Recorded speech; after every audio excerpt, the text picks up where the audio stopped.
you. Okay, so I am doing my response off of the example that was given to us. So it says the 6th grade teacher was teaching a lesson about adding and subtracting decimals. The teacher has several students with EL and special needs. So what she asks them to do is go to the grocery store and make a list of items. But that may be hard for some kids. For instance, it may be hard for kids because maybe they've never been in a regular grocery store.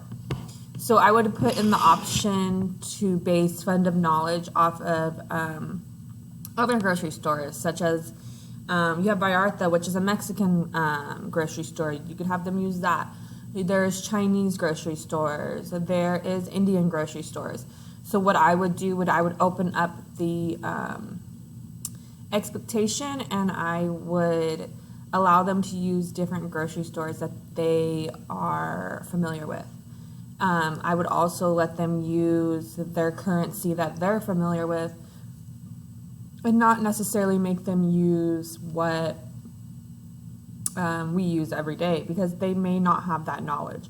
The knowledge they may have coming from home, maybe they go to a different grocery store than what maybe I go to. So I think that is important to do. You also want to let each child discover new things, but you also want them to be familiar with what you're trying to teach them. And so by having them do this activity, they may come up with different numbers. They may, say they go to Vallarta, which is a Mexican grocery store.